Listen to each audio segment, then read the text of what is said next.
स्थानिक स्वराज्य संस्थांच्या शाळांमध्ये विद्यार्थ्यांना दैनंदिन अध्यापन करताना अनंत अडचणी आहेत. सर्वात मोठी अडचण आहे का या ठिकाणी शिक्षक कर्मचारी नसताना शासनानं आपापल्या योजना राबवण्यासाठी वेगवेगळे ॲप, लिंक्स आणि पोर्टल तयार केले आहेत.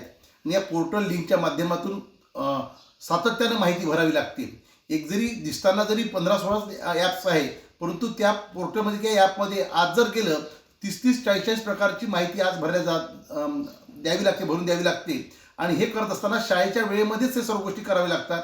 त्याचा विद्यार्थ्यांच्या दैनंदिन अध्यापनाकडे दुर्लक्ष होते. एका शिक्षकाकडे 3 ते 4 वर्ग आहे, अनेक ठिकाणी एकच शिक्षक आहे, 5-5 वर्ग आहे. अशा परिस्थितीमध्ये विद्यार्थ्यांना आम्ही न्याय देऊ शकत नाही. सातत्याने शासनाला आम्ही मागणी केली आहे की एखादं ऑपरेटर नियुक्त करा, 5-6 शाळा मिळून 10 शाळा मिळून आमच्याकडे काम ठेवू नका. परंतु NGOच्या माध्यमातून हे वेगळे ॲप दिले जात आहे, त्याच्यावरून विद्यार्थ्यांची गुणवत्ता ठरवली जाते. पण प्रत्यक्ष जर आम्हाला अध्यापन करतानाच अडचण येते, अध्यापनाला आम्ही मुलांना वेळ देऊ शकत नाही, तर या ॲपचा किंवा गुणवत्तेचा कसा प्रकारचा आपण उपयोग करावा.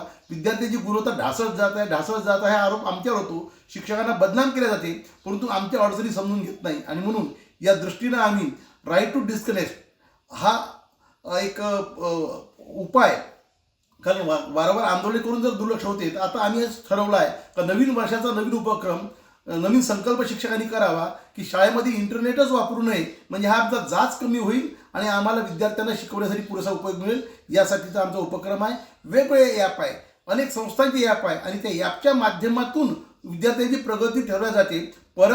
परख नावाची जो विद्यार्थ्यांची न्यासचा उपक्रम होता, यामध्ये वर्धा जिल्हा हा वाचनामध्ये 2री पासून 5वी पर्यंत 65% प्रगती दाखवली. परंतु ओपा नावाच्या निपुणच्या ओपा ॲपमधून हीच प्रगती 65% मुलांना वाचता येत नाही अशा प्रकारची बदनामी केली गेली. अशा प्रकारची शिक्षकांचीच नव्हे, विद्यार्थ्यांचीच नव्हे, तर ग्रामीण भागातील शिक्षणाचा बदनामी करण्याचा षडयंत्राचा भाग आहे आणि म्हणून आम्ही त्याचा विरोध करत आहोत.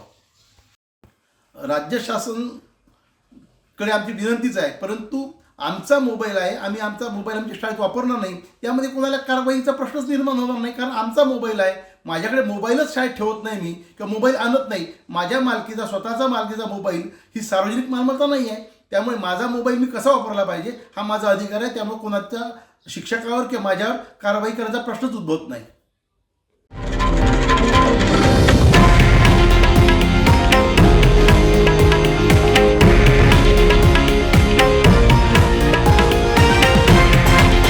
हे आहे देशातील नंबर 1 न्यूज नेटवर्क आणि आपण पाहत आहात TV9 मराठी, एकमेव.